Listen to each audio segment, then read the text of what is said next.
نحمده ونصلي ونسلم على رسوله الكريم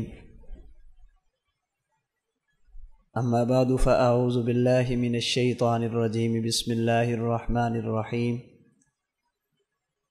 وما خلقت الجن والإنس إلا ليعبدون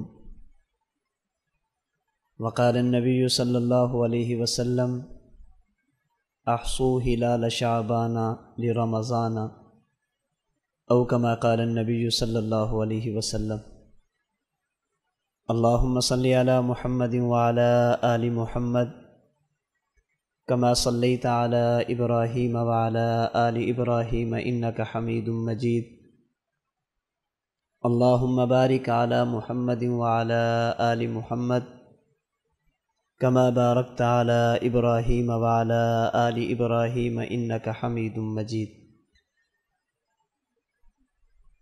اسلامی سال کا 8واں مہینہ شعبان المعظم شروع ہو چکا ہے۔ شریعت مطہرہ میں اس ماہ مبارک کو بڑی اہمیت اور فضیلت حاصل ہے۔ رسول اکرم صلی اللہ علیہ وسلم نے اپنے مبارک فرمان اور اپنے مبارک عمل سے اس مہینے کی اہمیت کو واضح فرمایا۔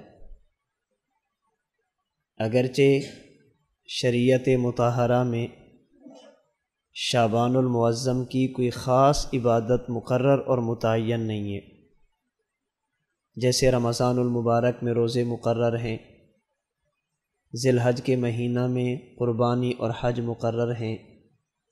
شعبان کے مہینے میں اگرچہ شریعت کی طرف سے کوئی خاص عبادت مقرر نہیں، لیکن شریعت نے اس مہینے کو بڑی اہمیت اور بڑی فضیلت کے ساتھ بیان کیا ہے۔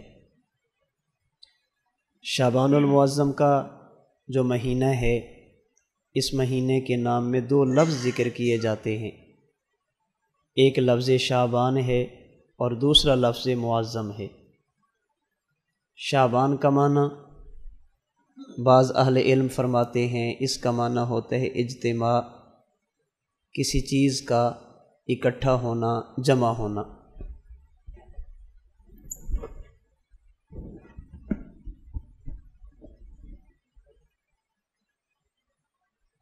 شعبان کا معنی بعض حضرات فرماتے ہیں اجتماع، چند چیزوں کا اکٹھا ہونا۔ اس مہینے کو شعبان اس لیے کہا جاتا ہے کہ اس میں اللہ کی طرف سے خیریں، بھلائیاں، برکتیں یہ اکٹھی ہوتی ہیں۔ اور بعض رات فرماتے ہیں کہ شعبان کو شعبان اس لیے کہا جاتا ہے کہ شعب کہتے ہیں درخت کی شاخوں کا پھیل جانا، کسی درخت کی ٹہنیوں کا پھیل جانا۔ چونکہ اس مہینے میں اللہ کی طرف سے برکات پھیل جاتی ہیں، خیریں پھیل جاتی ہیں، اس لیے اس مہینے کو شعبان کہا جاتا ہے۔ محبوب سبحانی حضرت شیخ عبد القادر جیلانی رحمۃ اللہ علیہ غنیت الطالبین میں اس مہینے کی اہمیت اور فضیلت کو بیان کرتے ہوئے فرماتے ہیں کہ شعبان میں 5 حرف ہیں، اور ان میں سے ہر ایک حرف اس مہینے کی عظمت اور اہمیت کو واضح کرتا ہے۔ اس میں پہلا حرف ہے شین، یہ اشارہ ہے شرافت اور بزرگی کی طرف۔ اس کا معنی یہ ہے کہ یہ مہینہ بڑی شرافت والا، عزت و عظمت والا اور بزرگی والا ہے۔ شعبان میں دوسرا حرف ہے عین، یہ اشارہ ہے علو یعنی بلندی کی طرف۔ اس کا معنی یہ ہے کہ اس مہینے میں انسان اگر اللہ کے احکام پر عمل کرے تو وہ روحانی طور پر بلندیوں کا حقدار اور مستحق بنتا ہے۔ شعبان میں تیسرا حرف ہے با، یہ اشارہ ہے بر یعنی احسان اور بھلائی کی طرف۔ اس کا معنی یہ ہے کہ یہ مہینہ نیکیوں کا، بھلائیوں کا، احسان اور خیر خواہی کا ہے۔ شعبان میں چوتھا حرف ہے الف، یہ اشارہ ہے الفت یعنی باہمی محبت کی طرف۔ اس کا معنی یہ ہے کہ یہ مہینہ باہمی الفت کا، پیار محبت کا اور ہمدردی کا ہے۔ شعبان میں 5واں اور آخری حرف ہے نون، یہ اشارہ ہے نورانیت کی طرف۔ اس کا معنی یہ ہے کہ اگر انسان یہ مہینہ اللہ کے احکام پر عمل کر کے گزارے، اللہ رب العزت اسے شرک اور کفر کی ظلمات سے بچا کر ایمان اور توحید کی نورانیت عطا فرما دیتے ہیں۔ تو یہ مہینہ بڑی عظمت والا اور بڑی اہمیت والا ہے۔ اسی وجہ سے جناب نبی کریم صلی اللہ علیہ وسلم رمضان المبارک کے آنے سے پہلے ہی اللہم بارک لنا فی رجب و شعبان و بلغنا رمضان، یہ دعا مانگ کر ماہ رجب اور ماہ شعبان کی اہمیت کو واضح فرماتے ہیں۔ جو ہی رجب کا مہینہ شروع ہوتا، رسول اکرم صلی اللہ علیہ وسلم اللہ سے دعا کرتے، اللہم بارک لنا فی رجب و شعبان، اے اللہ ماہ رجب المرجب اور ماہ شعبان المعظم کو ہمارے حق میں مبارک فرما دے۔ وبلغنا رمضان، اے اللہ ایمان کے ساتھ، صحت و سلامتی کے ساتھ ہمیں رمضان المبارک کی سعادتیں نصیب فرما دے۔ ماہ شعبان میں دوسرا لفظ ہے المعظم، اس کا معنی ہے عظمت والا، اس کا معنی ہے عظمت والا۔ اس ماہ مبارک کو شعبان المعظم اس لیے کہا جاتا ہے کہ چونکہ یہ رمضان المبارک کے قریب ہے، اس کے فوراً بعد رمضان المبارک کا مہینہ شروع ہو جاتا ہے، تو قربت رمضان کی وجہ سے، رمضان المبارک کے ساتھ ملے ہونے کی وجہ سے اللہ رب العزت نے اس مہینے کو بڑی عظمتیں عطا فرمائی ہیں۔ میں اور آپ یہ مہینہ کیسے گزاریں؟ اس مہینے میں مجھے اور آپ کو کیا کرنا چاہیے تاکہ یہ مہینہ ہمارا قیمتی بن جائے؟ میں نے گزارش کی کہ شریعت مطہرہ میں کوئی خاص عبادت اس مہینے کی مقرر نہیں ہے جسے فرض کا درجہ دیا جائے، واجب کا درجہ دیا جائے، ایسی کوئی عبادت مقرر نہیں۔ ہاں البتہ احادیث مبارکہ، فقہ اسلامی اور ہمارے بزرگوں کی کتابیں، ان کو اگر دیکھا جائے تو بعض چیزیں مجھے اور آپ کو سمجھ آتی ہیں۔ ان میں سے بعض چیزیں وہ ہیں جن کا تعلق پورے ماہ شعبان المعظم کے ساتھ ہے، اور بعض چیزیں وہ ہیں جن کا تعلق ایک خاص رات اور خاص دن کے ساتھ ہے، جسے شب برات کہا جاتا ہے اور 15 شعبان المعظم کا دن کہا جاتا ہے۔ جہاں تک تعلق ہے ماہ شعبان المعظم کی عمومی فضیلت کا یا عمومی کرنے کے کاموں کا، ان میں سب سے پہلا کام جو اس مہینے میں کرنے والا ہے وہ ہے شعبان المعظم کی تاریخوں کو یاد کرنے کا اہتمام کرنا۔ ویسے تو ایک مسلمان کو پورا سال یہ معلوم ہونا چاہیے کہ اسلامی سال کا کون سا مہینہ چل رہا ہے اور آج اس کی کون سی تاریخ ہے۔ اسلامی سال محرم الحرام سے شروع ہوتا ہے اور ذی الحج پہ جا کر مکمل ہوتا ہے۔ ایک مسلمان کا حق بنتا ہے اسے پتہ ہونا چاہیے کہ یہ اسلامی سال کا کون سا مہینہ ہے اور اس کی کون سی تاریخ ہے۔ جس طرح ہم شمسی اور عیسوی سال کی تاریخ یاد کرتے ہیں کہ یہ جنوری ہے، اس کی فلاں تاریخ ہے، فروری ہے، اس کی فلاں تاریخ ہے، ہمارا حق بنتا ہے کہ اسلامی سال کے مہینوں کی تاریخیں بھی یاد رکھیں۔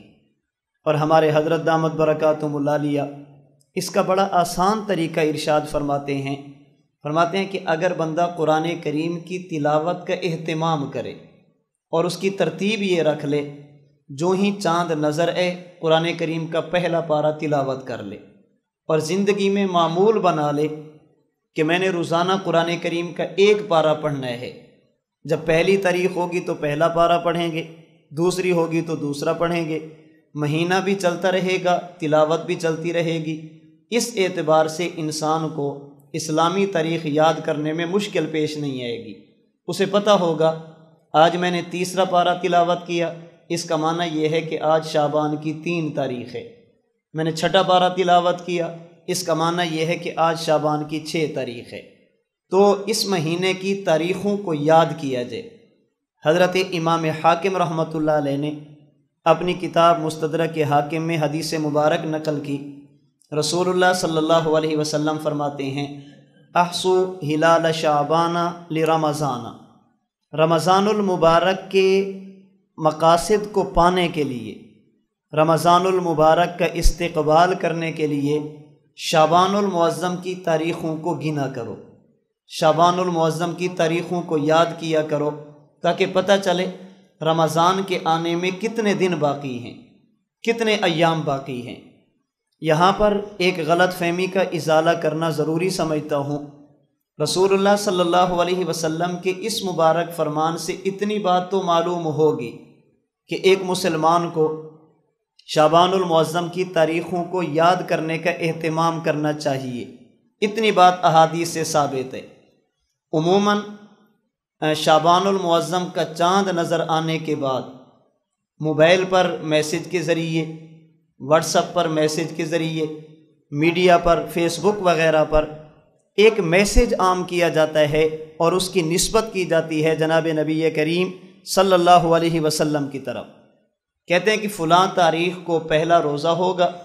حضور علیہ الصلوۃ والسلام نے فرمایا کہ جو کسی کو بتائے گا کہ رمضان کب شروع ہو رہا ہے اس کے لیے جنت واجب ہو جائے گی۔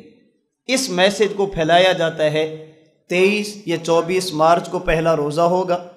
حضور نے فرمایا جو کسی کو بتائے گا کہ رمضان کب شروع ہو رہا ہے اس کے لیے جنت واجب ہو جائے گی۔ یاد رکھیے یہ اللہ کے نبی کا فرمان نہیں ہے، یہ حدیث مبارک نہیں ہے، اسے گھڑ کر اللہ کے نبی کی طرف منسوب کیا گیا۔ یہ بغیر تحقیق کے آگے پھیلانے والی بات ہے جو انسان کو بجائے ثواب کے عذاب کا حقدار بناتی ہے اور جنت کی بجائے جہنم کی طرف لے کر جاتی ہے۔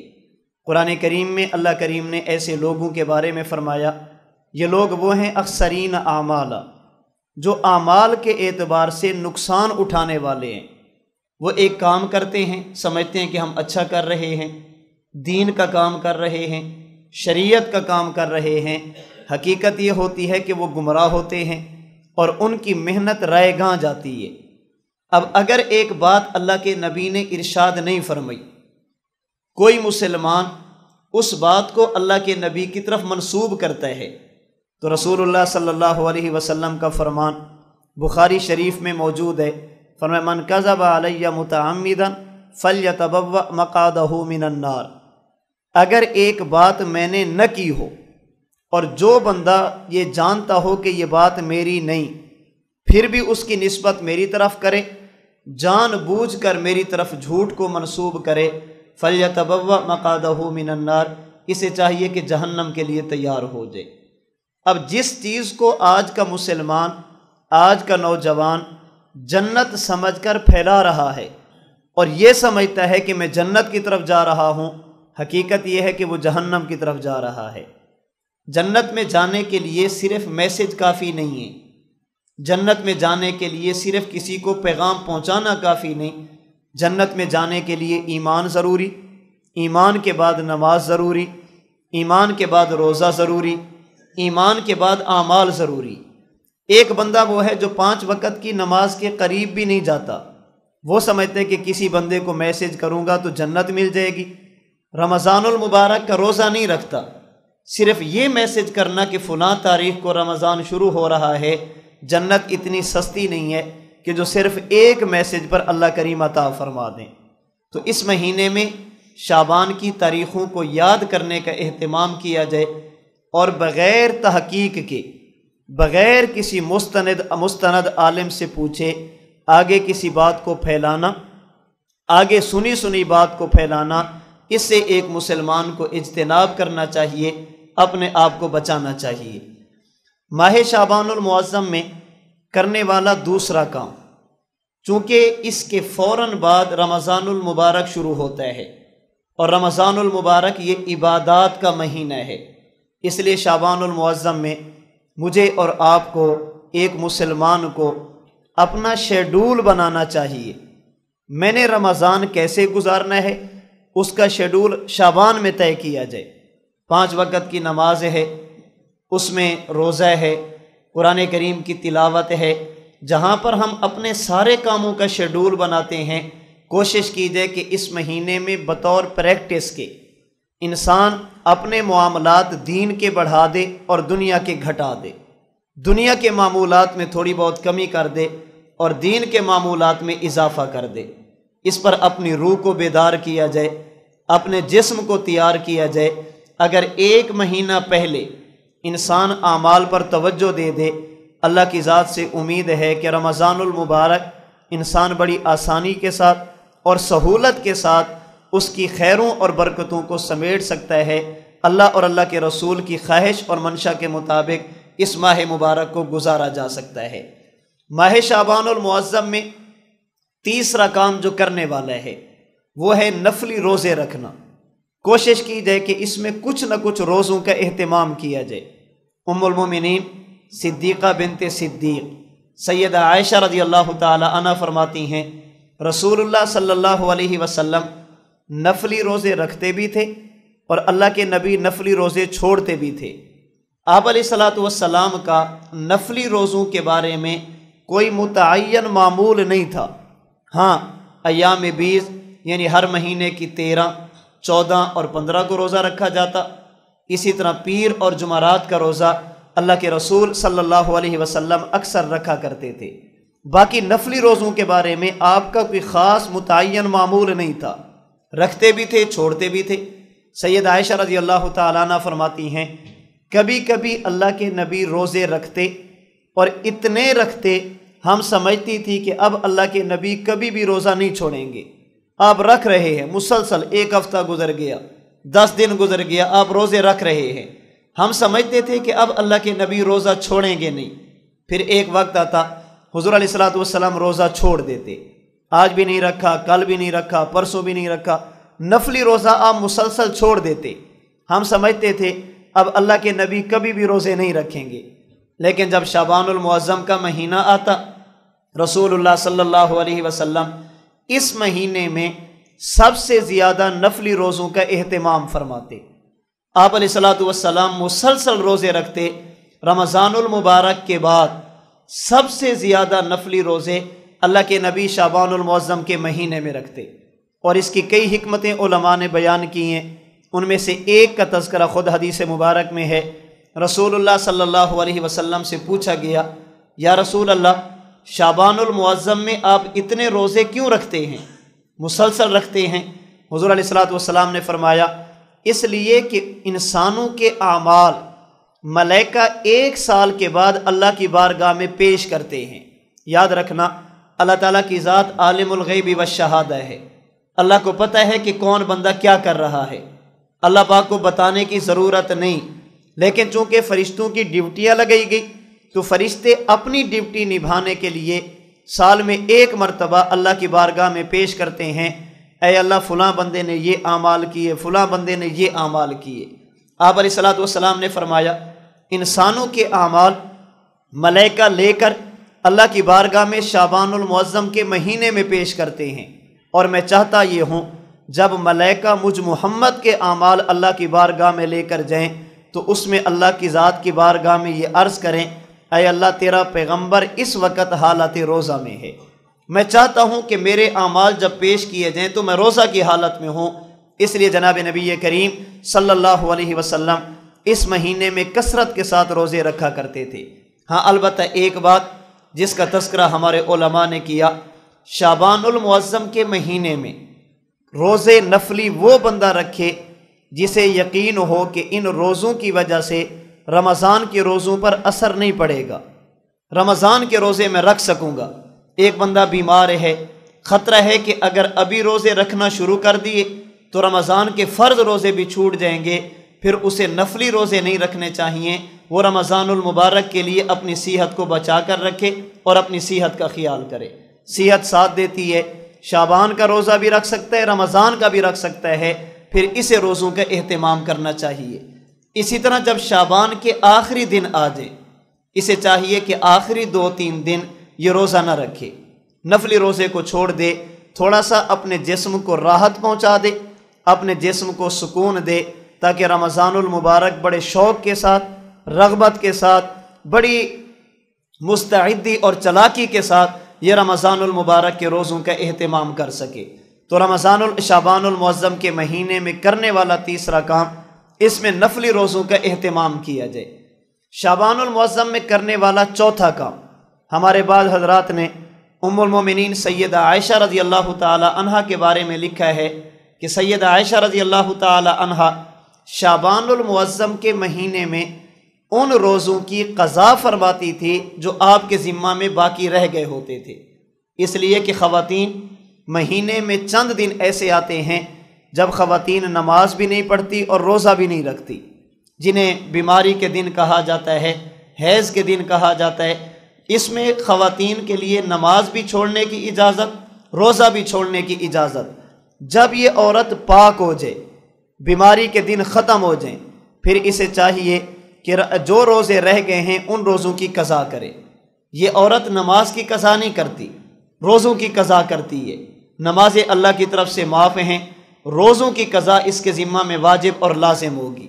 یہاں پر ایک بات میرے ذہن میں آ گئی، حضرت امام اعظم امام ابو حنیفہ نعمان بن ثابت رحمۃ اللہ علیہ، جن کی فقہ پر میں اور آپ عمل کرتے ہیں، جن کے بتائے ہوئے مسائل کو لے کر ہم قرآن و سنت پر عمل کرتے ہیں، حضرت امام صاحب رحمۃ اللہ علیہ کی ملاقات حضرت امام محمد باقر رحمۃ اللہ علیہ سے ہوئی۔ حضرت امام محمد باقر رحمۃ اللہ علیہ فرمانے لگے، ابو حنیفہ آپ کے بارے میں مجھے خبر ملی ہے کہ آپ دین کے مقابلے میں اپنی عقل کو ترجیح دیتے ہیں، شریعت کی بات کو چھوڑ کر اپنی عقل کو لیتے ہیں۔ ایک طرف قرآن اور حدیث ہوتی ہے، ایک طرف آپ کی عقل ہوتی ہے، آپ قرآن اور حدیث کو چھوڑ دیتے ہیں، عقل کو نہیں چھوڑتے، کیا یہ بات ٹھیک ہے؟ حضرت امام صاحب رحمۃ اللہ علیہ نے اپنی بات کو سمجھانے کے لیے امام محمد باقر سے کئی ایک مسئلے پوچھے۔ ان میں سے ایک مسئلہ جو موقع کی مناسبت سے ہے، فرمایا حضرت مجھے یہ بتائیں، نماز اور روزہ ان میں سے زیادہ اہم کیا ہے؟ نماز بھی فرض ہے، روزہ بھی فرض ہے، لیکن ان میں سے زیادہ اہمیت کس کو ہے؟ امام محمد باقر فرمانے لگے، ان میں زیادہ اہمیت نماز کو ہے، اس لیے کہ نماز کسی حالت میں بھی چھوڑنے کی اجازت نہیں، روزہ بعض حالتوں میں چھوڑنے کی اجازت ہے۔ اگر بندہ بیمار ہے، کھڑا نہیں ہو سکتا، بیٹھ کر نماز پڑھے گا، بیٹھ نہیں سکتا، لیٹ کر نماز پڑھے گا، لیٹ کر بھی نہیں پڑھ سکتا تو اشارے سے پڑھے گا، نماز معاف نہیں ہے۔ اگر کوئی بندہ بیمار ہے تو روزہ چھوڑنے کی اجازت ہے، وہ بعد میں قضا کرے گا۔ اب دیکھیں، نماز وقتی طور پر بھی معاف نہیں، روزہ وقتی طور پر معاف ہے۔ ایک بندہ سفر پر ہے، سفر کی حالت میں بھی نماز معاف نہیں ہے، حالت جنگ میں بھی نماز معاف نہیں ہے، لیکن اگر کوئی بندہ سفر میں ہو تو سفر کی حالت میں روزہ چھوڑنے کی اجازت موجود ہے۔ فمن کان منکم مریضا او علی سفر فعدۃ من ایام اخر، اللہ تعالیٰ فرماتے ہیں بیمار ہو روزہ چھوڑ دو، بعد میں قضا کرو، سفر ہے تو روزہ چھوڑ دو، بعد میں قضا کرو۔ تو نماز کسی حالت میں بھی چھوڑنے کی اجازت نہیں، روزہ بعض حالتوں میں چھوڑنے کی اجازت ہے۔ امام محمد باقر فرمانے لگے، نماز اور روزے میں سے زیادہ اہم نماز ہے۔ امام ابو حنیفہ فرمانے لگے، اگر میں اپنی عقل کو لیتا اور آپ کے نانا کے دین اور شریعت کو چھوڑتا، میری عقل کہتی ہے کہ عورت جن دنوں میں نماز اور روزہ نہیں رکھتی وہ بعد میں نماز کی قضا کرے، روزے کی قضا نہ کرے۔ جو دن اس کے رہ گئے ہیں، نمازیں بھی رہ گئی، روزے بھی رہ گئے، یہ بعد میں نماز کی قضا کرے، روزوں کی قضا نہ کرے۔ کیوں؟ اس لیے کہ نماز زیادہ اہم ہے۔ لیکن میں نے اس موقع پر اپنی عقل کی قربانی دی ہے، آپ کے نانا کے دین اور شریعت کی وجہ سے جو مسئلہ شریعت کا تھا میں نے عقل کو چھوڑ دیا، لیکن آپ کے نانا کے دین اور شریعت کو نہیں چھوڑا۔ آپ کیسے کہتے ہیں کہ میں عقل کی وجہ سے دین کی باتوں کو چھوڑ دیتا ہوں؟ تو حضرت عائشہ رضی اللہ تعالی عنہ فرماتی ہیں، اگر کسی عذر کی وجہ سے، حضرت عائشہ کا معمول، اگر کسی عذر کی وجہ سے روزے رہ جاتے تو حضرت عائشہ رضی اللہ تعالی عنہ شعبان المعظم کے مہینے میں ان کی قضا رکھتی، ان کی قضا فرماتی۔ کیوں؟ فرماتی اس لیے کہ باقی 10 مہینے اللہ کے نبی صلی اللہ علیہ وسلم کی میں خدمت کرتی، جب شعبان کا مہینہ آتا اللہ کے نبی چونکہ مسلسل روزے رکھتے، میں اس موقع سے فائدہ اٹھا کر رہ جانے والے روزوں کی قضا رکھ لیتی تھی۔ اس لیے مجھے اور آپ کو چاہیے، گھر میں رہنے والی خواتین کو چاہیے کہ جو روزے ان کے رہ گئے ہیں جو ان کے ذمہ میں واجب اور لازم ہیں، اس مہینے میں ان روزوں کی قضا کی ترتیب بنائی جائے۔ نمازیں ہیں ان کی بھی قضا کی جاتی ہے، اس کا کوئی وقت نہیں ہے۔ رمضان المبارک کے رہ جانے والے روزے ہوں، اس ماہ مبارک میں ان روزوں کی قضا کی ترتیب بنائی جائے۔ تو شریعت مطہرہ مجھے اور آپ کو شعبان المعظم کے بارے میں یہ بتاتی ہے، نمبر 1، ہم شعبان کی تاریخوں کو یاد رکھنے کا اہتمام کریں تاکہ ہم رمضان کا استقبال کر سکیں۔ نمبر 2، اپنے جسم اور روح کو بیدار کیا جائے، رمضان المبارک کے لیے اپنے جسم اور روح کو تیار کیا جائے۔ نمبر 3، اللہ کریم توفیق عطا فرمائے شعبان المعظم میں کچھ نہ کچھ نفلی روزوں کا اہتمام کیا جائے۔ اور نمبر 4، جو روزے رہ گئے ہیں کوشش کی جائے کہ اس مہینے میں ان روزوں کی قضا کی ترتیب بنائی جائے۔ اس کے علاوہ جتنے بھی کام کیے جاتے ہیں، وہ مسجد اور گھر پر چراغاں کا ہو، وہ پٹاخوں کا ہو، وہ کسی چیز کے بکانے یا بانٹنے کا ہو، یہ ہماری اپنی طرف سے بنی ہوئی چیزیں ہیں، شریعت مطہرہ سے ان کا کوئی دور دور کا واسطہ اور تعلق نہیں ہے۔ ماہ شعبان المعظم کی عمومی تفصیل کے بعد اگر بات کی جائے ایک خصوصی رات کی، تو اس ماہ مبارک میں ایک رات ایسی ہے جسے شب برات کہا جاتا ہے۔ شب یہ فارسی زبان کا لفظ ہے جس کا معنی ہے رات، برات یہ عربی زبان کا لفظ ہے جس کا معنی ہے کسی کو آزاد کرنا، کسی سے اعلان برات کر دینا۔ اس رات کو شب برات کہا جاتا ہے، کیوں؟ اس لیے کہ اس میں اللہ کی طرف سے آزادی ہوتی ہے، لوگوں کو جہنم سے آزاد کیا جاتا ہے، لوگوں کے گناہوں کو معاف کیا جاتا ہے، اللہ کریم کی طرف سے رحم اور کرم کے فیصلے کیے جاتے ہیں، اس لیے اس رات کو شب برات کہا جاتا ہے۔ 15 شعبان المعظم کی رات 14 کا دن سورج غروب ہوگا، یہ رات اس وقت شروع ہوگی اور اگلے دن جب سورج صبح صادق ہوگی، سحری کا وقت ختم ہوگا تو یہ رات اس وقت ختم ہو جائے گی۔ جناب نبی کریم صلی اللہ علیہ وسلم کے کئی ایک فرامین میں، اللہ کے نبی صلی اللہ علیہ وسلم کی کئی ایک احادیث میں ماہ شعبان المعظم کی اس رات یعنی شب برات کی فضیلت موجود ہے، اس لیے اس کا انکار نہیں کیا جاتا۔ اور صحابہ کرام رضی اللہ تعالی عنہم اجمعین میں ایک بہت بڑی تعداد ہے جو اللہ کے نبی صلی اللہ علیہ وسلم کے ان فرامین کو نقل کرتی ہے جن میں اللہ کے رسول نے اس رات کی اہمیت، اس رات کی فضیلت، بخشے جانے والے لوگ اور محروم رہنے والے لوگوں کا تذکرہ کیا۔ اور صحابہ کرام کون ہیں؟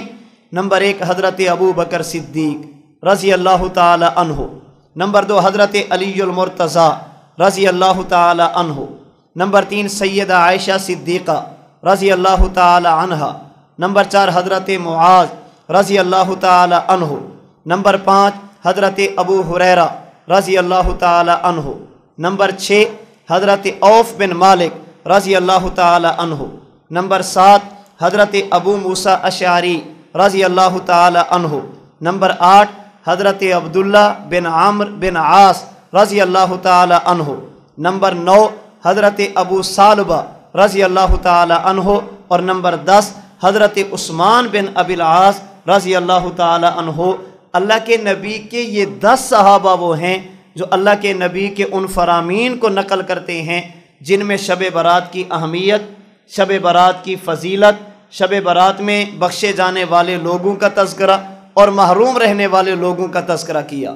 اور ائمہ محدثین جن کا کام اللہ کے نبی کے فرامین کو جمع کرنا ہے، اللہ کے نبی کی احادیث کو اکٹھا کرنا ہے، ان میں ایک بہت بڑی تعداد ایسی ہے جنہوں نے اللہ کے نبی کی ان احادیث کو اپنی اپنی کتابوں میں جمع کیا، جن میں امام احمد بن حنبل رحمۃ اللہ علیہ نے مسند احمد میں نقل کیا، امام بخاری رحمۃ اللہ علیہ کے استاد امام ابو بکر ابن ابی شیبہ نے اپنی کتاب مصنف ابن ابی شیبہ میں، امام بخاری کے دادا استاد امام عبد الرزاق رحمہ اللہ نے اپنی کتاب مصنف عبد الرزاق میں، حضرت امام ترمذی نے سنن ترمذی میں، امام ابن ماجہ نے سنن ابن ماجہ میں، حضرت امام بغوی نے شرح السنہ میں، امام منذری نے الترغیب والترہیب میں، امام حیثمی نے مجمع الزوید میں، صاحب مشکات نے مشکات المصابیح میں، اور امام ابو بکر بیہقی نے اپنی کتاب شعب الایمان میں ان روایات کو جمع کیا جن میں شب برات کی فضیلت مذکور ہے۔ اس لیے محض اس بنیاد پر کہ ان حدیثوں پر کلام ہے، کوئی بندہ شب برات کا ہی انکار کر دے، یہ کہے کہ اس کی فضیلت نہیں، یہ دین کی ایک ثابت شدہ چیز کا انکار کرنا ہے۔ باقی ہم اس رات میں کسی چیز کو فرض نہیں کہتے، کسی چیز کو واجب نہیں کہتے، ہم کہتے جتنی فضیلت ثابت ہے اسے مان لیا جائے، اور جو نہیں ہے اس میں اپنی طرف سے اضافہ نہ کیا جائے۔ رسول اللہ صلی اللہ علیہ وسلم کے جو فرامین جن کا میں نے تذکرہ کیا، جنہیں 10 صحابہ نے نقل کیا اور محدثین نے اپنی اپنی کتابوں میں انہیں بیان کیا، ان کا خلاصہ کیا ہے؟ اللہ کے رسول صلی اللہ علیہ وسلم کے ان فرامین کا خلاصہ یہ ہے کہ جب شعبان المعظم کی 15ویں شب آتی ہے، جسے شب برات کہا جاتا ہے، اللہ کی رحمت پہلے آسمان پر نزول فرماتی ہے، اللہ کی رحمت انسانوں کے قریب ہوتی ہے، پھر اللہ کی رحمت آواز لگاتی ہے کوئی ایسا بندہ جو گناہ گار ہو اور آج مجھ سے بخشش طلب کرے، میں اللہ اس کو بخش دوں؟ ہے کوئی ایسا بندہ جو غربت میں، فقر و فاقہ میں، رزق کی کمی میں مبتلا ہو، آج مجھ سے رزق کی وسعت مانگے، میں اللہ اس کو رزق عطا فرما دوں؟ ہے کوئی ایسا بندہ جو کسی پریشانی میں، کسی مصیبت میں، کسی بیماری میں مبتلا ہو، آج مجھ سے مانگے، میں اللہ صحت دوں گا، میں اللہ عافیت عطا فرماؤں گا؟ یہ اللہ کی طرف سے آوازیں لگاتی ہیں۔ اور ایک حدیث مبارک میں جناب نبی کریم صلی اللہ علیہ وسلم نے فرمایا کہ جب شعبان المعظم کی 15ویں شب یعنی شب برات آتی ہے، اللہ رب العزت کی طرف سے قبیلہ بنو کلب کی بکریوں کے بالوں کے برابر گناہ گار لوگوں کو جہنم سے آزاد کیا جاتا ہے۔ اہل عرب کا ایک مشہور قبیلہ بنو کلب، فرمایا کہ ان کی بکریاں، ان بکریوں کے جسم پر جتنے بال ہوتے ہیں اللہ کریم اتنے لوگوں کو جہنم سے آزاد فرما دیتے ہیں۔ اب اندازہ لگائیے کتنی بکریاں ہوں گی؟ سیرت نگاروں نے لکھا عرب میں جن قبیلوں کے پاس بکریاں زیادہ ہوتی تھی ان میں ایک قبیلہ بنو کلب تھا، اور کسی ایک بندے کا تذکرہ نہیں کیا، حضور نے پورے قبیلے کا تذکرہ کیا۔ پوری برادری کے پاس جتنی بکریاں ہوں گی، ان بکریوں کے جسم پر جتنے بال ہوں گے، اللہ کریم اتنے لوگوں کو اس رات میں جہنم سے آزاد فرما دیں گے۔ فرمایا کہ ہاں کچھ لوگ ایسے ہیں جو اس رات میں بھی اللہ کی بخشش سے محروم رہتے ہیں، اس رات میں بھی ان کی بخشش نہیں کی جاتی، اس رات میں بھی ان کی دعاؤں کو قبول نہیں کیا جاتا۔ یہ رات گزر جاتی ہے، وہ جیسے پہلے محروم تھے اس کے بعد بھی محروم رہتے ہیں۔ وہ لوگ کون ہوں گے؟ سب سے پہلا شخص جو اس رات بھی اللہ کی رحمت سے محروم رہتا ہے وہ ہے شرک کرنے والا، مشرک۔ اللہ تعالیٰ کی ذات میں، اللہ تعالیٰ کی صفات میں کسی غیر کو شریک ٹھہرا دے۔ اللہ کو مانتا تو ہے لیکن اللہ کو یکتا نہیں مانتا، معبود اللہ کے ساتھ کسی اور کو بنا لیا، حاجت روا اللہ کے ساتھ کسی اور کو بنا لیا، بگڑی بنانے والا اللہ کے ساتھ کسی اور کو بنا لیا۔ یہ شرک ایک ایسی بیماری ہے جو انسان کے اعمال کو ختم کر دیتی ہے۔ اللہ تعالیٰ قرآن کریم میں فرماتے ہیں وَلَوْ أَشْرَكُوا لَحَبِطَ عَنْهُمْ مَا كَانُوا يَعْمَلُونَ۔ یہ شرک اتنی خطرناک بیماری ہے، اگر اللہ کا نبی بھی شرک کر لے اللہ ان کے اعمال کو بھی ختم فرما دیں گے۔ نبی شرک کرتا نہیں، نبی تو شرک کے قریب بھی نہیں جاتا، نبی کے تو وہم و گمان میں بھی نہیں ہوتا کہ اللہ کی توحید میں کسی کو شریک ٹھہرایا جائے، لیکن اللہ کریم نے سمجھانے کے لیے فرمایا کہ میری توحید اتنی اہم ہے، شرک کرنا اتنا خطرناک ہے، اگر میرا بھیجا ہوا نبی وہ بھی میرے ساتھ کسی کو شریک کر دے میں اللہ اسے بھی معاف نہیں کروں گا، بتاؤ تمہیں کیسے معاف کروں گا؟ ہمارے ہاں معاشرے میں کہا جاتا ہے یہ کام میرا بیٹا کرے گا تو میں اسے بھی نہیں چھوڑوں گا، آپ کو کیسے چھوڑوں گا؟ حضور علیہ الصلوۃ والسلام نے ایک موقع پر فرمایا تھا اگر محمد کی بیٹی فاطمہ بھی چوری کرے گی میں اس کا بھی ہاتھ کاٹ دوں گا۔ یہ اللہ کے نبی کے فرمان کا معنی یہ نہیں کہ حضرت فاطمہ چوری کر سکتی ہیں، حضرت فاطمہ نے چوری کی ہے، بلکہ فرمانے کا مطلب یہ ہے شریعت کا مسئلہ اتنا اہم ہے، اس میں کسی کی کوئی تخصیص نہیں، کسی کے کوئی حق حاصل نہیں کہ وہ اس قانون سے اپنے آپ کو ماورا سمجھے۔ اللہ تعالیٰ فرماتے ہیں شرک اتنا بڑا جرم ہے، شرک اتنی خطرناک بیماری ہے، اگر خدا کا پیغمبر بھی کرے اللہ اسے معاف نہیں کریں گے، بتاؤ اللہ آپ کو کیسے معاف کریں گے؟ تو سب سے پہلا محروم شخص جو اس رات میں بھی اللہ تعالیٰ کی بخشش سے محروم رہتا ہے وہ ہے شرک کرنے والا۔ نمبر 2، اس رات میں اللہ کی طرف سے محروم رہنے والا دوسرا شخص یہ وہ شخص ہے جو اپنے والدین کا نافرمان ہے۔ والدین کا نافرمان، اللہ تعالیٰ نے والدین کی نعمت عطا فرمائی، والدین کا دل دکھایا، والدین کی نعمت عطا فرمائی، والدین کو ستایا، والدین کی نعمت عطا فرمائی، والدین کی قدر نہیں کی، والدین کو تکلیف دی ہے۔ شب برات جیسی مقدس رات میں بھی ایسا شخص اللہ کی بخشش سے محروم رہتا ہے۔ ایسے شخص کی بخشش نہیں کی جاتی جو والدین کا دل دکھانے والا، والدین کو ناراض کرنے والا۔ اللہ کریم ہم سب کی حفاظت فرمائے، اللہ کریم ہم سب کو محفوظ فرمائے۔ آج دنیا میں دیکھیں کتنی وبائیں ہم پر آ رہی ہیں، کتنی مصیبتیں، کہیں پر طوفان، کہیں پر زلزلہ، کہیں پر کچھ، کہیں پر کچھ۔ یہ کیوں آتی ہیں؟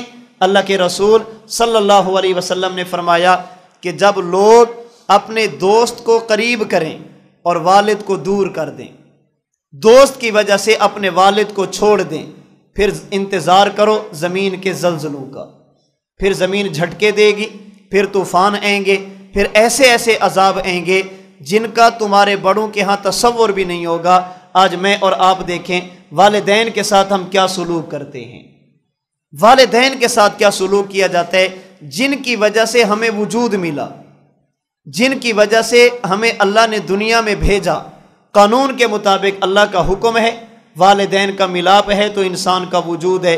جن کی وجہ سے وجود ملے بندہ انہی کا دل دکھانا شروع کر دے، پھر اللہ کریم کی رحمت وہ غضب میں بدل جاتی ہے، اللہ کریم کی طرف سے پھر کرم کے فیصلے نہیں ہوتے، پھر اللہ کریم کی طرف سے مشکلات، مصائب اور تکالیف یہ بندے کا مقدر بنتی ہیں۔ ہمارے بعض علماء نے لکھا ہے انسان جتنے بھی گناہ کرتا ہے ہو سکتا ہے ان کی سزا دنیا میں مل جائے، ہو سکتا ہے اللہ ان کو آخرت تک مؤخر کر دے، لیکن چند گناہ ایسے ہیں جن کی سزا انسان کو دنیا میں ملتی ہے۔ ان میں سے ایک گناہ ہے والدین کی نافرمانی کرنا۔ والدین کا نافرمان دنیا میں ذلیل ہوگا، دنیا کے اندر اس تکلیف کو بھگتے گا، اللہ کی طرف سے آنے والی پریشانی اس کو سامنا کرنا پڑے گا۔ ہمارے حضرت دامت برکاتہم العالیہ فرماتے ہیں اگر کوئی بندہ یہ چاہتا ہے اللہ کریم میرے رزق میں برکت عطا فرما دیں، اللہ کریم رزق میں وسعت عطا فرما دیں، اسے چاہیے کہ والدین کو خوش رکھے۔ جس بندے کے والدین اس پر خوش ہوں گے اللہ کریم اس کے لیے برکت کے دروازے کھول دیں گے۔ تو دوسرا شخص جو اس رات بھی بخشش سے محروم رہتا ہے وہ ہے والدین کی نافرمانی کرنے والا۔ ایک اور شخص جس کی اس رات بھی بخشش نہیں ہوتی وہ محروم رہتا ہے، وہ ہے شراب پینے والا، شراب کا عادی، شرابی بھی اس رات محروم رہتا ہے۔ ایک اور شخص جس کی اس رات بخشش نہیں ہوتی وہ ہے زنا کرنے والا۔ ایک اور شخص جس کی اس رات بھی بخشش نہیں ہوتی وہ ہے تکبر کرنے والا، اپنے آپ کو بڑا سمجھنے والا، اپنی شلوار، اپنی چادر، اپنا پاجامہ ٹخنوں سے نیچے لٹکانے والا۔ یہ ایسے گناہ ہیں جن کی وجہ سے انسان اس رات میں بھی بخشش سے محروم رہتا ہے۔ ایک اور شخص جس کی اس رات بھی بخشش نہیں ہوتی وہ ہے رشتوں کو توڑنے والا، کبھی بھائی کے ساتھ لڑائی، کبھی چچا کے ساتھ لڑائی، کبھی ماموں کے ساتھ لڑائی، کبھی چچا زاد بھائی کے ساتھ لڑائی، ہمیشہ لڑتے لڑتے رشتوں کو توڑنے والا۔ تیرے ساتھ میرا جینا مرنا ختم، تو نے میری خوشی اور غمی میں شرکت نہیں کرنی۔ فرمایا کہ جو بندہ اپنے رشتوں کو ختم کرتا ہے، رشتہ داروں کے ساتھ تعلقات کو توڑتا ہے، وہ اس رات میں بھی اللہ کی رحمت سے محروم رہتا ہے۔ اب میں اور آپ غور کریں کہیں ان میں سے کوئی جرم ہمارے اندر ہے تو نہیں؟ شرک ہے، توبہ کریں، والدین کی نافرمانی ہے، ان کو راضی کریں، دنیا سے چلے گئے ان کے لیے ایصال ثواب کریں، ان کے دوستوں کے ساتھ اچھا رویہ رکھیں، اپنے آپ کو شراب سے بچائیں، اپنے آپ کو زنا سے بچائیں، اپنے آپ کو تکبر والی بیماری سے بچا کر تواضع اور عاجزی والی نعمت اپنے اندر لانے کی کوشش کریں، اپنی برادری، اپنے خونی رشتہ داروں کا خیال کریں۔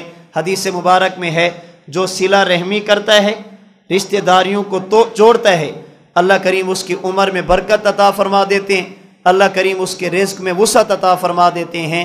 اس کے برخلاف اگر کوئی بندہ رشتہ داریوں کو توڑے گا، اللہ کریم پریشانیوں میں مبتلا کریں گے، عمر میں کمی ہو جائے گی اور اللہ کریم رزق میں کمی دے دیں گے، وسعت کے باوجود بھی یہ بندہ پریشان رہے گا، اس کی مالی مشکلات کبھی ختم نہیں ہوگی۔ تو اس ماہ مبارک کی 15ویں رات جسے شب برات کہا جاتا ہے، ہلکی سی میں نے بات کی ہے، احادیث طیبہ میں جن لوگوں کی بخشش ہوتی ہے، اللہ کی طرف سے آوازیں لگتی ہیں، وہ کون ہیں؟ اور جو لوگ اس رات کے اندر بھی محروم رہتے ہیں وہ لوگ کون ہیں؟ یہ رات میں اور آپ کیسے گزاریں؟ ہمیں کیا کرنا چاہیے؟ حدیث مبارک میں کوئی خاص عبادت مقرر نہیں، اتنی ترغیب اللہ کے نبی نے دی ہے، فرمایا قوموا لیلہا وصوموا نہارہا، جب رات ہو تو مصلی پہ گزارو، عبادت کرو، اور جب دن ہے تو روزہ رکھنے کا اہتمام کرو۔ اس لیے ہمارے علماء فرماتے ہیں شب برات میں رات کا قیام یہ مستحب ہے اور دن کا روزہ یہ مستحب ہے۔ انسان کو کوشش کرنی چاہیے رات کا قیام کرے۔ رات کے قیام کا معنی کچھ نوافل پڑھ لیں، رات کے قیام کا معنی صلاۃ و تسبیح کی کوشش کریں، صلاۃ و تسبیح پڑھیں۔ رات کے قیام کا معنی اللہ کی بارگاہ میں کھڑے ہو کر اپنے گناہوں کا اعتراف کریں، اور اس یقین کے ساتھ کہ جناب رسول اللہ صلی اللہ علیہ وسلم نے فرمایا اس رات میں اللہ کی رحمت آواز دیتی ہے، اللہ کی رحمت متوجہ ہوتی ہے، بندہ حضور کے فرمان کو ذہن میں رکھ کر یقین کے ساتھ کہے اے اللہ تیرے نبی نے فرمایا میں گناہ لے کر آیا، اللہ مجھے معاف فرما دیں، اللہ میں آپ سے سوال کرتا ہوں برکت والا رزق عطا فرما دیں، اللہ میں آیا ہوں سیل بن کر، میری پریشانیوں کو ختم فرما دے، میری بیماریوں کو ختم فرما دے۔ یقین کے ساتھ مانگنا، یقین کے ساتھ مانگنا، یہ نہیں کہ پتہ نہیں قبول ہوتی ہے یا نہیں، یقین کے ساتھ جب بندہ مانگتا ہے انسان کو اللہ تعالیٰ محروم نہیں فرماتے، اللہ کریم اس بندے کی خالی جھولی کو اپنی رحمتوں کے ساتھ بھر دیتے ہیں۔ رات کے قیام کی کوشش کیجئے، اگر زیادہ نہیں ہو سکتا، زیادہ نہیں ہو سکتا، سب سے آخری درجہ یہ ہے ہم کوشش کریں مرد حضرات اس رات عشاء کی نماز مسجد میں ادا کریں، جماعت کے ساتھ ادا کریں، تکبیر اولیٰ کے ساتھ ادا کریں۔ اگلے دن فجر کی نماز مسجد میں ادا کریں، جماعت کے ساتھ ادا کریں، تکبیر اولیٰ کے ساتھ ادا کریں۔ اس کا فائدہ کیا ہوگا؟ حدیث مبارک میں ہے جو آدمی عشاء کی نماز با جماعت ادا کر لے اور فجر کی نماز با جماعت ادا کر لے، اللہ اس بندے کو ساری رات کی عبادت کا اجر اور ثواب عطا فرماتے ہیں۔ اس لیے کوشش کی جائے شب برات عشاء کی نماز با جماعت مسجد میں ادا کریں، خواتین اپنے گھروں میں ادا کریں۔ اس کے بعد اگر اللہ توفیق عطا فرمائیں، اگر اللہ توفیق عطا فرمائیں، کچھ نہ کچھ تلاوت کر لیں، ذکر اذکار کر لیں، اللہ کے رسول صلی اللہ علیہ وسلم پر درود پاک پڑھ لیں، جن کی برکت سے اللہ نے یہ رات عطا فرمائی، کچھ ان کے ساتھ بھلی کر لیں، ان کے ساتھ بندہ وفا والا معاملہ کر لے، اللہ کے نبی پر درود پاک پڑھا جائے، صدقہ خیرات کی جائے۔ اگر کچھ بھی نہ ہو سکے تو عشاء اور فجر کی نماز جماعت کے ساتھ ادا کی جائے۔ اگر بندہ زیادہ عبادت نہ کر سکے تو کم از کم درجہ یہ ہے کہ بندہ اس رات میں گناہ نہ کرے، اللہ کی معصیت اور نافرمانی نہ کرے۔ یاد رکھنا شریعت کا اصول ہے جس وقت اور جس جگہ پر عبادت کا اجر بڑھتا ہے وہاں پر معصیت اور گناہ کا وبال اور عذاب بھی بڑھ جاتا ہے۔ جہاں پر ثواب زیادہ ہوگا وہاں پر عذاب بھی زیادہ ہوگا۔ اگر ایک بندہ مسجد میں نماز ادا کرتا ہے باہر کی نماز سے ثواب زیادہ ہے، اگر مسجد میں گناہ کرے گا تو باہر کے گناہ سے عذاب بھی زیادہ ہوگا۔ اگر ایک بندہ رمضان میں عبادت کرتے اجر زیادہ ہے، رمضان میں گناہ کرے گا تو عذاب بھی زیادہ ہوگا، چونکہ اس رات میں اللہ کی طرف سے رحمتوں کا نزول باقی راتوں کی بنسبت اس میں اجر زیادہ۔ اگر کوئی بندہ اس میں گناہ کرے گا تو اس گناہ کا وبال اور عذاب بھی زیادہ ہوگا۔ اگر عبادت نہیں کر سکتے جا کر سو جائیں، کم از کم اس رات میں معصیت کا، اللہ کی نافرمانی اور گناہ کے ارتکاب نہ کریں۔ میں اس سے بھی اگلی بات کہتا ہوں، اگر آپ کا نفس گناہ کے بغیر نہیں رہ سکتا، بندے کی مجبوری ہے گناہ کرتا ہی ہے، تو پھر میں یہ نہیں کہتا کہ گناہ کرنا چاہیے، پھر کم از کم آخری درجہ یہ ہے ایسا گناہ نہ کریں جس کی وجہ سے لوگوں کو تکلیف ہو۔ اگر نہیں رہ سکتے بغیر گناہ کے پھر آپ کا اور اللہ کا معاملہ ہوا، ایسا گناہ کبھی نہ کریں جس کی وجہ سے کسی مسلمان کے آرام میں خلل ہے، جس کی وجہ سے کسی مسلمان کی عبادت میں خلل ہے۔ یہ بتانے والی باتیں نہیں، میں بھی دیکھتا اور سنتا ہوں، آپ بھی دیکھتے اور سنتے ہیں، جو شب برات قریب آتی جائے گی، ادھر ہمارے ہاں عشاء کی نماز کھڑی ہوگی، باہر آپ کو پٹاخوں کی آوازیں سنائی دیں گی، شور شرابہ ہوگا۔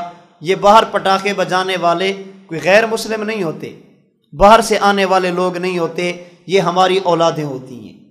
تو کم از کم اپنی اولادوں کو سنبھالیں۔ ان پٹاخوں کی وجہ سے کسی کی نماز کا مسئلہ، ان کی وجہ سے کسی کے آرام کا مسئلہ، ان کی وجہ سے کسی بیماری کا مسئلہ، اگر گناہ کرنا ہی ہے تو کم از کم آخری درجہ یہ ہے، میں پھر عرض کرتا ہوں کہ گناہ کی ترغیب نہیں ہے، یہ نہیں ہے کہ کریں ضرور، میں کہتا ہوں اگر نہیں رہ سکتا کوئی بندہ تو ایسا گناہ نہ کرے جس کی وجہ سے کسی بندے کو تکلیف پہنچے، اس لیے کہ اگر محض گناہ ہوا اللہ سے معافی مانگیں گے گناہ معاف ہو جائے گا، اگر اس کے ساتھ کسی بندے کا تعلق ہو گیا جب تک وہ بندہ معاف نہیں کریں گے اللہ سے معافی مانگنے سے گناہ معاف نہیں ہوگا۔